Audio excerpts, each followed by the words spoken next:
Selamat datang kembali di pembahasan mendalam kita. Hari ini kita mau bongkar satu studi kasus klasik nih dari Peter Drucker. Oh, yang dari management cases itu ya? Betul, kasus nomor 33, judulnya Manajer Ekspor yang Baru. Ini ceritanya menarik banget. Iya, saya ingat kasus itu. Cukup sering dibahas. Jadi bayangin, ada perusahaan perkakas tangan namanya Ridgewood Tool Company. Udah lama berdiri, mapan lah. Bisnis ekspor mereka itu lagi bagus-bagusnya. Sampai akhirnya mereka mikir, wah ini kayaknya perlu diurus lebih serius nih, profesional gitu. Nah mereka rekrut manajer ekspor baru dari luar. Namanya Frank Andrews kalau tidak salah. Tepat, Frank Andrews. Muda, energik, pengalamannya dari perusahaan gede GE. Kelihatannya sih pilihan yang pas banget. Kertasnya bagus lah ya. Iya, nah si Andrews ini langsung kerja cepat. Dia bikin rencana ekspor yang, wah, komprehensif banget, detail. Dia sendiri yakin ini bakal jadi terobosan buat perusahaan. Optimis deh ya. Banget. Tapi pas dia presentasiin rencana ini ke para bos, ke manajemen puncak, reaksinya tuh sunyi senyap. Hening gitu ya. Bukan hening karena kagum tapi. Bukan hening yang dingin, canggung gitu. Sopan sih sopan, tapi ya udah gitu aja. Nggak ada antusiasme, nggak ada kritik, nggak ada pertanyaan mendalam. Rencananya kayak nguap aja. Wah, itu pasti bikin frustrasi ya. Nah, ini dia misterinya. Kenapa ide yang dianggap brilian sama pembuatnya bisa gagal total pas dikomunikasikan? Apa sih yang sebetulnya terjadi di balik keheningan para bos itu? Banyak faktor kemungkinan ya. Iya kan? Nah, misi kita di pembahasan kali ini yaitu membongkar misteri ini, cari tahu pelajarannya. Siapa tahu ada juga pernah ngalamin situasi mirip, punya ide bagus, tapi kok kayak nggak nyampe gitu. Mari kita gali lebih dalam. Oke, menarik. Kita mulai dari mana nih? Kita mulai dari Ridgewood Tool Company itu sendiri. Perusahaan ini kan bukan kemarin sore ya, berdiri 1924. Produsen perkakas tangan, reputasinya bagus. Iya, pemain lama. Mereka udah ekspor cukup lama juga. Awalnya pakai firma ekspor di New York, terus akhirnya punya distributor sama agen sendiri di luar negeri. Ya, cukup standar lah ya buat perusahaan manufaktur waktu itu. Proses yang umum terjadi memang. Di tahun 86, mereka udah ada si manajer ekspor. Tapi perannya lebih kayak administrasi aja gitu, ngurusin pesanan, pengiriman, dokumen-dokumen. Lebih ke operasional harian. Ya, bukan strategi. Betul. Nah, lompat ke tahun 1990. Tiba-tiba, volume ekspor mereka naik drastis. Kebetulan juga, manajer yang lama ini pensiun. Momen yang pas ya untuk perubahan. Pas banget. Manajemen jadi sadar, wah, ekspor ini bukan lagi sekedar tambahan pendapatan. Ini potensi besar, tapi harus dikelola dan diorganisir dengan benar. Serius. Bahkan ada ide mau bangun pabrik di Jerman segala kan? Nah, itu dia. Sampai sejauh itu pemikirannya. Tapi, masalahnya, Ini dia. Pertumbuhan bisnisnya kencang, tapi struktur sama kapabilitas manajemen di dalamnya kayaknya belum ngejar ya. tepat sekali. Butuh keahlian baru yang spesifik soal bisnis internasional. Dan di internal Ridgewood sendiri, tampaknya belum ada yang punya pengalaman sedalam itu. Produknya laku, pasarnya ada, tapi ngelolanya ini yang perlu ditingkatkan. Skenario klasik banget. Sering terjadi di banyak perusahaan yang tumbuh cepat. GE, CV-nya oke punya. Muda, energik, plus bawa nama besar GE. Ekspektasinya pasti tinggi banget ya ke dia ya. Pasti. Nah, langkah pertama Andrews ini kelihatannya logis banget. Dia langsung terbang kunjungi distributor sama agen utama mereka di luar negeri. Riset lapangan dulu ya, bagus itu. Iya, biar tahu kondisi realnya gimana. Pulang dari sana, dia lapor ke presiden perusahaan, bilang mau nyusun rencana besar. Nah, di sini nih yang mulai agak unik. Gimana tuh? Dia kemudian milih buat mengasingkan diri di kantornya, fokus total nyusun rencana itu. Sementara urusan operasional ekspor sehari-hari, dia limpahin ke staf administrasi senior di departemennya, dijadiin asisten gitu. Delegasi tugas operasional biar bisa fokus ke strategi, sih langkah pintar ya sebetulnya. Iya kan? Biar nggak keganggu urusan perintilan. Tapi pilihan buat mengasingkan diri ini, meskipun niatnya baik biar fokus ya, ini bisa jadi bibit masalah nanti. Proses bikin rencana yang terlalu soliter, sendirian gitu. Kenapa tuh? Ya risikonya dia jadi kurang nyambung sama orang-orang penting lain di perusahaan. Orang-orang yang nanti harus setuju dan jalanin rencananya itu. Kurang ada semacam sosialisasi ide lah selama prosesnya. Oh iya, benar juga ya. Dia mungkin terlalu fokus ke apa rencananya, sampai lupa gimana cara terbaik menjual ide itu secara internal nanti. Bisa jadi begitu. Nah, si Andrews ini kerja keras berbulan-bulan. Hasilnya, dokumen rencana jangka panjang yang gila detil banget. Komprehensif ya? Super komprehensif. Isinya semua ada. Kebijakan produk buat pasar ekspor, strategi harga, promosi, struktur organisasi baru buat departemen ekspor, gimana ngelola distributor, bahkan sampai studi kelayakan bikin pabrik di Eropa. Lengkap pokoknya. Wow, dia sendiri bangga banget. Menganggapnya itu sebuah masterpiece, karya terbaiknya lah. Detail dan komprehensif itu ada nilainya, jelas. Tapi, ya itu tadi. Dalam konteks presentasi ke manajemen puncak, rencana yang efektif itu bukan cuma soal tebel atau lengkapnya isi. Tapi Tapi juga soal gimana rencana itu menjawab pertanyaan-pertanyaan kunci di kepala para pengambil keputusan. Misalnya, masalah kami yang mana sih yang mau diselesaikan sama rencana ini? Relevan nggak sama prioritas kami sekarang? Realistis nggak buat diterapin di budaya kami? jadi koneksi ke audiensnya ya. Betul. Masterpiece teknis sekalipun bisa gagal total kalau nggak berhasil nyambung sama audiensnya. Dan disinilah puncak dramanya terjadi ya. Si Andrews ini pede banget sama masterpiece-nya, dia ngadain rapat sama seluruh manajemen puncak. Semua petinggi hadir berarti? Andrews pun presentasi dengan semangat 45, ngejelasin visi besarnya buat masa depan ekspor Ridgewood. Dan reaksinya? Persis seperti yang kita bahas di awal.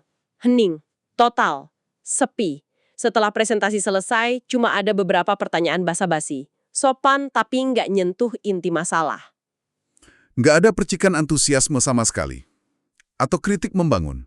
Nggak ada debat, nggak ada diskusi mendalam. Rapatnya selesai gitu aja, cepat dan agak canggung. Kayak habis nonton film tapi nggak ngerti ceritanya. Rencana Andrews kayak lenyap di telan bumi. Kasihan juga ya si Andrews. Pasti rasanya kayak dipukul mundur. Iya, setelah rapat sunyi itu, Andrews benar-benar nggak dengar apa-apa lagi soal rencananya. Nggak ada follow-up, nggak ada diskusi lanjutan, nggak ada keputusan apa-apa. Dibiarkan menggantung gitu aja. Betul. Bisnis ekspor jalan terus kayak biasa, diurus sama asistennya itu. Inisiatif strategisnya dia, mati suri. Bisa dibayangin kan gimana frustrasinya dia? Bertahan 2 tahun dalam kondisi gitu. Wah, berat itu. Makanya setelah 2 tahun digantung gitu, akhirnya dia mutusin buat, ya udah keluar aja dari Ridgewood. Kegagalan komunikasi kayak gini emang bisa nguras energi dan motivasi banget ya. Andrews pasti ngerasa udah ngasih yang terbaik, idenya brilian, tapi kok ditolak atau lebih parah, diabaikan tanpa alasan yang jelas. Iya, itu yang bikin makin nyesek biasanya. Ditolak tanpa tahu kenapa. Pengalaman pahit yang bisa bikin orang jadi ragu sama kemampuannya sendiri. Padahal masalahnya mungkin lebih kompleks dari sekedar bagus atau tidaknya ide itu. Nah, puncaknya mungkin pas dia curhat nih ke teman lamanya, seorang pengacara. Andrews ngeluh, nyalahin manajemen Ridgewood. Dibilang kolot, old fogies, nggak mau berubah, nggak ngerti ide baru. Ya, cari pembenaran lah. Reaksi teman pengacaranya gimana? Nah, ini dia yang mengejutkan. Temannya malah bilang, Frank, mungkin mereka memang kolot, tapi kesalahannya ada di kamu-kamu bertindak kayak orang bodoh yang muda dan arogan. Waduh, kena telak itu pasti. Iya kan? Dari merasa jadi korban, malah dituduh jadi si bodoh yang arogan. Ini pasti bikin dia mikir ulang. Komentar pengacara ini penting banget. Memaksa kita mikir, di mana sih letak kebodohan dan arogansi si Andrews ini? Niatnya kan baik. Rencananya detail. Apa yang dia lematkan? Nah, itu dia pertanyaannya. Mari kita coba bedah nih. Kenapa bisa sampai hening begitu reaksinya? Ada beberapa kemungkinan. Pertama, ya bisa jadi rencananya memang terlalu radikal atau terlalu besar buat selera Ridgewood saat itu. Terlalu banyak perubahan sekaligus gitu ya. Bisa jadi. Perusahaan yang udah jalan puluhan tahun itu kan biasanya punya ritme sendiri, zona nyaman sendiri. Perubahan masif, apalagi datang dari orang baru, itu seringkali memicu resistensi. Walaupun mungkin nggak diomongin langsung. Keheningan itu bisa jadi bentuk penolakan pasif. Jadi mungkin mereka kaget aja lihat skala rencananya. Ditambah lagi datangnya dari orang luar. Sangat mungkin. Kedua, dan ini seringkali jadi kunci nih Andrews, kemungkinan besar gagal membaca situasi dan memahami budaya internal Ridgewood. Maksudnya gimana tuh? Ya, Dia mungkin nggak tahu gimana sih keputusan biasanya dibuat di sana, siapa orang-orang kunci non-formal yang suaranya didengerin, gimana biasanya ide baru itu dikenalin dulu sebelum dibawa ke forum resmi. Oh, Keputusannya buat mengasingkan diri pas bikin rencana itu kan memperkuat dugaan ini. Dia kurang melakukan diplomasi internal, nggak bangun koalisi dulu, nggak cari masukan awal, nggak tes ombak idenya secara informal. Dia langsung datang bawa paket jadi. jadi bukan cuma soal apa rencananya, tapi bagaimana proses dia menuju ke presentasi itu ya. Kurang pemanasan atau bangun jembatan dulu. Dia kayak ujuk-ujuk datang bawa solusi dari GE tanpa adaptasi. Tepat sekali. Dia mungkin terlalu fokus sama aspek teknis dan logis rencananya, tapi agak ngabaikan aspek politis dan sosial di dalam organisasi. Itu penting banget padahal. Cara presentasinya sendiri gimana? Bisa jadi masalah juga. Bisa banget. Mungkin terlalu banyak detail, sampai bikin audiensnya tenggelam dan nggak nangkap intinya. Atau sebaliknya, kurang bisa menerjemahkan detail teknis itu ke dalam bahasa bisnis yang relevan buat masing-masing VP. Jadi nggak menjawab what's in it for me buat mereka ya. Nah, itu dia. Dia mungkin gagal menjawab pertanyaan implisit di benak mereka. Ini untungnya buat saya apa? Buat departemen saya apa? Persepsi dia sebagai orang GE soal masalah ekspor bisa jadi beda banget sama persepsi para VP yang udah puluhan tahun di Ridgewood. Dia nggak mulai dari titik pemahaman mereka saat itu. Ini menarik banget. Jadi rencananya yang dia anggap masterpiece itu mungkin memang hebat secara teknis, tapi nggak relevan atau nggak mendarat buat audiensnya waktu itu. Terus soal tuduhan mudah, arogan, bodoh dari temannya tadi? Itu bisa kita lihat dari beberapa sisi ya. Muda mungkin maksudnya kurang pengalaman navigasi politik kantor yang rumit. Bodoh mungkin bukan berarti nggak pinter, tapi naif dalam memahami dinamika manusia di organisasi. Oke, terus arogannya? Arogan bisa jadi muncul dari asumsi dia. Karena dia ahli dari GE, rencananya pasti paling benar. Dan ya harus diterima aja gitu. Sikap dia yang bikin rencana sendirian tanpa konsultasi berarti, terus nyajiin itu sebagai solusi final, itu bisa dianggap arogan. Walaupun mungkin nggak sengaja ya. Iya, seringkali nggak sengaja. Tapi kesannya jadi kayak meremehkan pengalaman dan pengetahuan orang-orang internal yang udah lama di sana. Dampaknya yaitu tadi, resistensi diam-diam. Wah, ini pelajaran keras valid buat Andrews. Dan buat kita semua juga sih yang mungkin pernah ada di posisi kayak dia. Tapi apa ini murni salahnya Andrews aja? Gimana dengan Ridgewood sendiri? Presidennya terutama. Apa yang bisa mereka lakuin buat cegah ini? Nah, ini poin penting. Kita harus lihat ini sebagai kegagalan dua arah. Ridgewood dan kepemimpinannya juga punya peran. Proses onboarding atau integrasi buat Andrews itu mestinya lebih dari sekedar urusan administrasi HRD. Maksudnya? Ya, perlu ada pendampingan strategis dan kultural juga. Kasih ekspektasi yang jelas. Bukan cuma target ya, tapi juga cara kerja yang diharapkan di Ridgewood itu gimana. Fasilitasi perkenalan yang mendalam sama orang-orang kunci lintas departemen. Kasih tahu peta politik informalnya gimana.